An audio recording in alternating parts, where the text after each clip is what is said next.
Hi guys, and today I'm going to be doing my Premier League predictions. And up,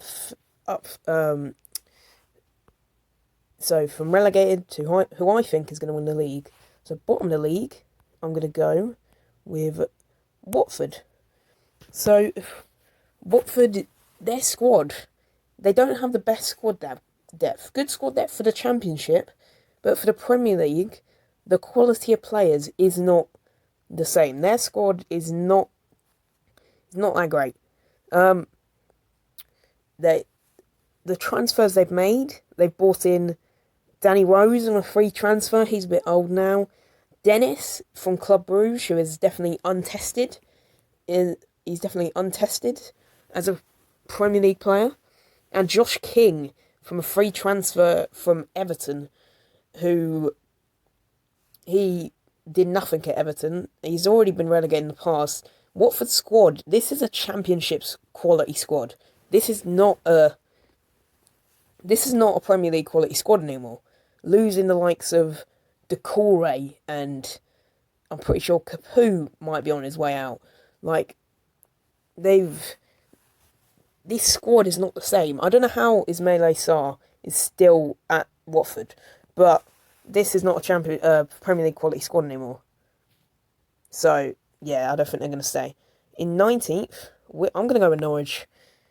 They made a lot of business, bringing in the likes of Angus Gunn from Southampton, Rashika, Sargent, Gilmore on loan, and Lees Malou, who are some pretty decent players, but losing Bendia to Aston Villa for like 30 million, that's an incredible loss.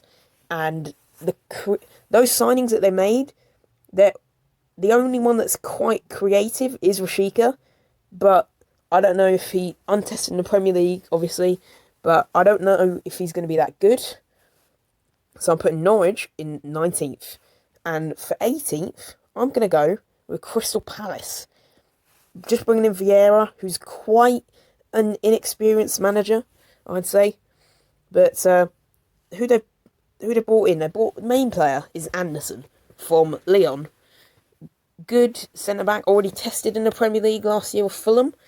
He did pretty good there. But they've lost a lot of players for Crystal Palace. They've lost the likes of Townsend, Cahill, Van Aanholt, Sacco, Dan, and Nathaniel Klein, all because their contracts have expired. It could have been so much easier if they renewed these experienced players' contracts, but they just haven't, so it puts them in a bad situation. And those players I said they're not even all the players that they've lost. They've lost so many more, but I don't think with an inexperienced manager, I don't think they can do well this season. They might scrape out of the relegation zone, but I don't think it's going to be good for them. And in 17th, I'm going to go with Burnley. Sean Dyche is still at the helm, doing very good. But like Burnley usually do, the only main transfer they made is Wayne Hennessy from Crystal Palace on a free transfer. But he's just going to be the backup goalkeeper, so that's not going to change much. But Burnley, they've lost a few players like Robbie Brady, and I don't think that they're going to have a good season. I think they're going to be in a relegation battle, but I think they're going to scrape it and not get relegated. Now in 16th, I'm actually going to go with Brentford. People might be saying they're going down. I have faith in Brentford. Their squad may not be the strongest, but if Ivan Toney can perform and get 10-15 goals, that could help them stay up. Because he was outstanding in the Championship last year. And if he can perform, get 10-15 goals in the Prem, I think they'll stay up. Bringing in Onyenka, a pacey midfielder, I think that's pretty perfect for the Premier League. And Aja from Celtic, a centre-back, which was a position where they kind of lacked depth, Brentford. So I think that is perfect for them. And I think that's perfect for them. And I think they're just going to stay up in 16th. For 15th, I'm going to go in Southampton. And Southampton, they're losing Danny Ings to Aston Villa is massive.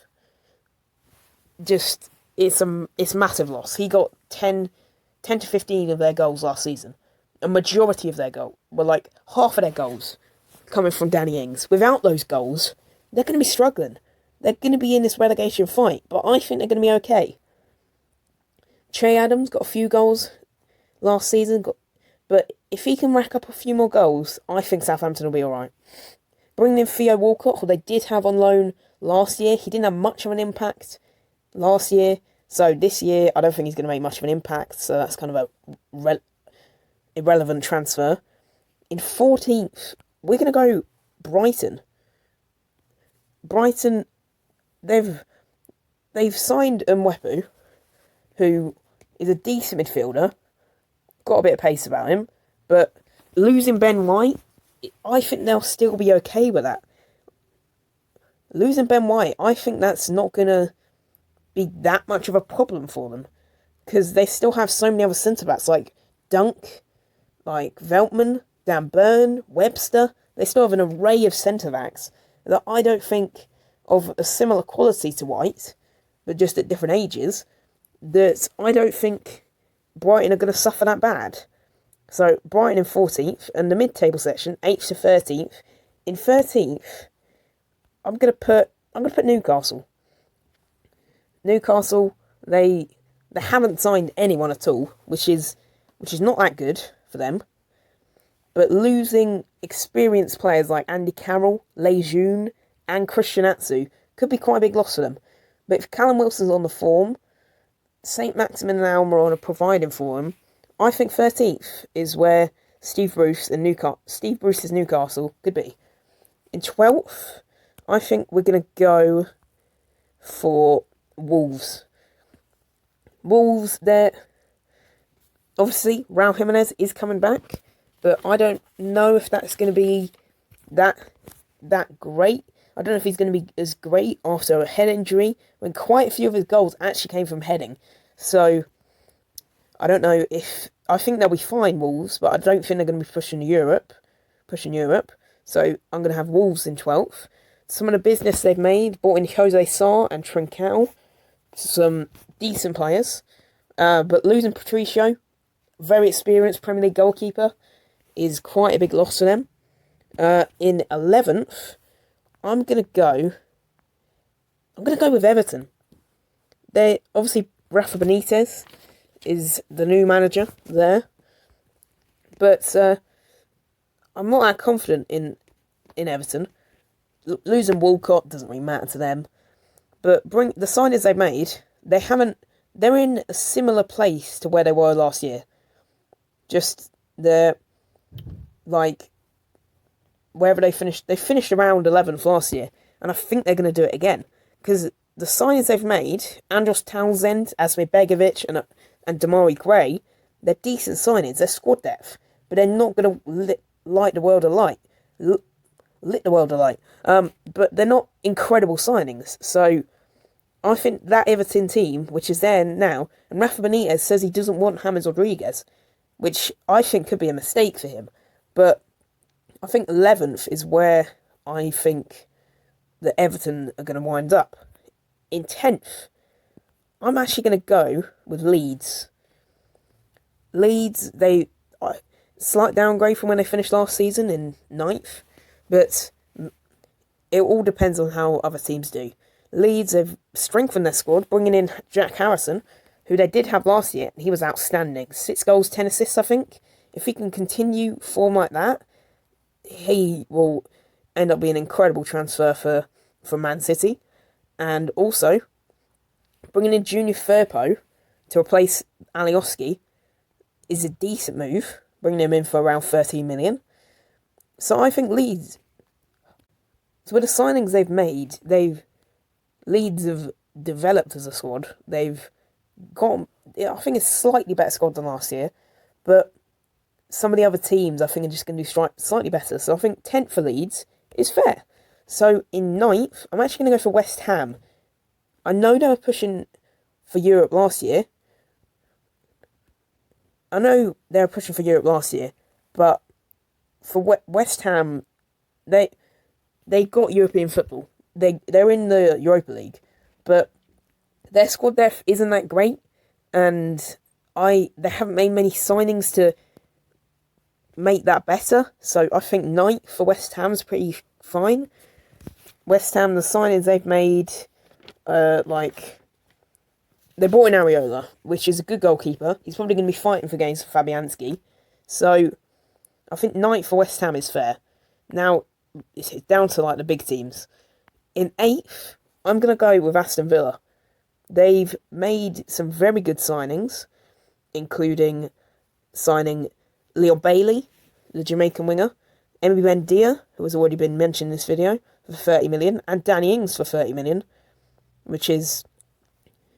They are some quality players. Danny Ings, already proven in the Premier League that he can do very well.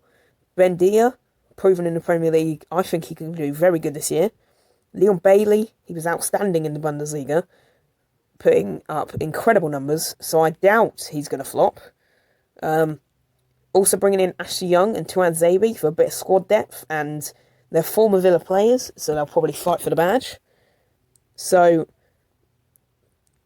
that's where I've put Villa. So Villa, I think, even though losing Grealish for 100 million, you can see they've already replaced. They've used quite a chunk of that money and have brought in some quality players like Buendia, Danny Ings, Leon Bailey. That really strengthens their attack. Along with Watkins, if Watkins can do well as well, I think Villa are going to have a really good season. So in 7th, in the Conference League spot, in 7th, I'm going to go Arsenal. Arsenal, they've made some nice signings, some young, hungry players. They brought in Nuno Tavares from Benfica, Lokonga from Anderlecht for 15 million, and Ben White for 50 million. These aren't they're good players. They're not outstanding players, but these are young, hungry signings for the future, which can really benefit this old Arsenal team. So I think 7 for them is very fair.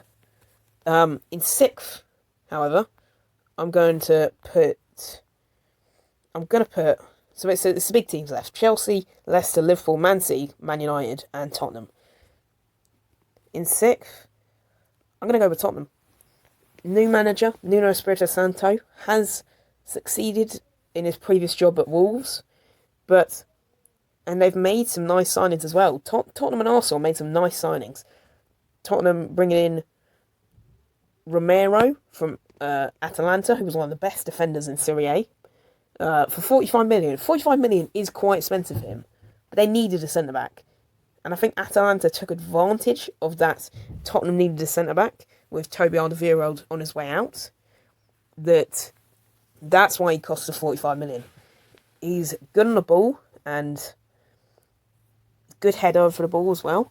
So I think he'll be a very good signing for Tottenham. Also signed in Galini on loan from another Serie A club. But he's going to be battling for that number 1 goalkeeping shirt with the likes of Hugo Lloris. And also bringing in Brian Gill for 20 million plus Lamela. I think Lamela was going to be on his way out in a few years anyways. So Sevilla is a decent club for him. And Brian Gill isn't going to get that much playing time, but I think he's definitely one for the future. And so moving on to 5th, I'm going to go Leicester. So Leicester, they're obviously off an FA Cup win.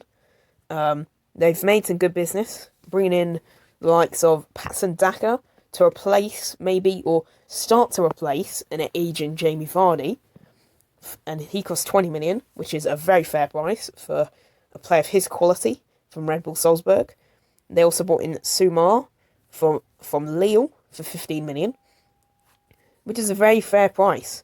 He's going to help bolster that already strong midfield of the likes of Tielemans and Didi, Maddison, Chowdhury. He's going to bolster that already strong midfield that Leicester have. And also bringing in Ryan Bertrand, who's a versatile player, can play at left back and on left mid. So he's quite a versatile player. Losing Christian Fuchs and Wes Morgan, that's a lot of experience, but it's not like they were playing that much. So I don't think that side is going to be then it's not that big of a loss for them. Right, so now we've got top 4. Chelsea, Liverpool, Man City, and Man United. In 4th, I'm going to go with Liverpool. So, Liverpool fans, don't come at me, but the other 3 teams, Chelsea, Man City, and Man United, I feel they could have a better season. I'm not saying that Liverpool aren't going to do better than 4th, but that's where I'm going to place them at. The players they brought in Ibrahima Konate, a centre-back, which, on paper, you might not think they need a centre-back with the likes of Van Dijk, Gomez, Matip, and Nat Phillips. But because of injuries last year, it really hampered Liverpool's title hopes, only just scraping into top 4. But you've got to put into perspective that Liverpool do have Champions League football, but that's never really been a problem for them because the squad depth is quite good. So, bringing in Konate is going to stop because injuries really hampered Liverpool last year. And I think that Konate is now going to, if a Van Dijk or Gomez gets injured, it's not going to hamper them that bad. So, the bin men are outside my house. So that's like, I'm trying to record a video here, bin men, which is not very nice. But Liverpool have lost Wijnaldum, experienced player, 30 years of age. He's quality player. Letting him go to PSG on a free. I know they offered him a contract, he just didn't accept it. And they also lost Harry Wilson for 12 million. He's not exactly a loss because he's been loaned out everywhere, like Bournemouth and just Swansea. He's just been loaned out everywhere. So bringing him in, losing him for 10, 11, 12 million, give or take, is not that big of a loss, and it gives Liverpool some extra money to potentially get another signing in this window, or maybe next window. Obviously, I'm recording this before the Premier League starts, but like the transfer window hasn't shut yet, so there could be some major signings that would sway the season how it goes. So now on to 3rd, I'm going to give it to Man United. Man United, they've brought in Jadon Sancho, and I think they've got Varane. Pretty confident they've got Varane, but I just haven't written that down on my notes. So those are big signings that help United improve. Very strong defence that United have now. Shaw, Maguire, potentially Varane, and Wan-Bissaka. And Sancho is going to bring a lot of class to this United team, whether if they want to play him on the right or maybe through the middle. It all depends on how good Cavani's doing. Obviously signed a new contract, which is quite crucial for them. So, I'm thinking of Man United 3rd, and I'm pretty happy with that. In 2nd, I'm actually going to go with Man City. So, Man City, bringing in Grealish for 100 million. He's an outstanding player. It's not like they needed him, but extra squad depth for them. And he's just going to absolutely shine, I think.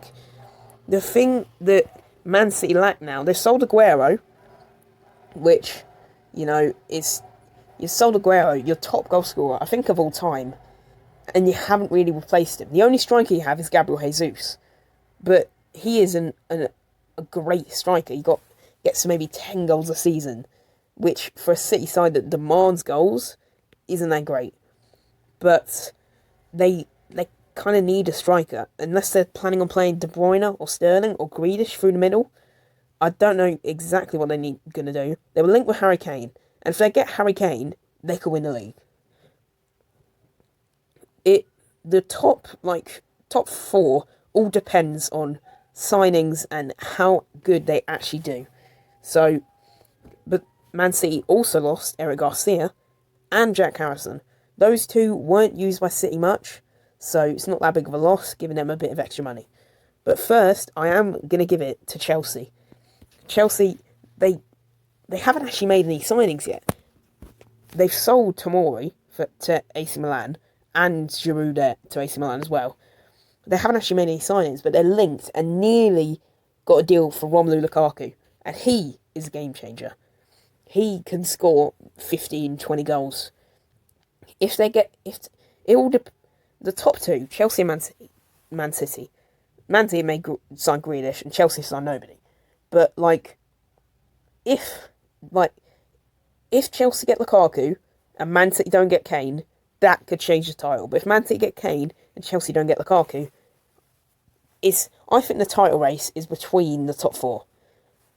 And so this is my list. So I've gone with, I'll just quickly recap: 20th Watford, 19th Norwich, 18th Palace, 17th 17th Burnley, 16th Brentford, 15th Southampton, 14th for Brighton, 13th for Newcastle, 12th Wolves, 11th Everton, 10th Leeds, 9th West Ham, 8th Villa, 7th Arsenal, 6th for Spurs, 5th for Leicester, 4th for Liverpool, 3rd for Man United, 2nd for Man City, and 1st for Chelsea.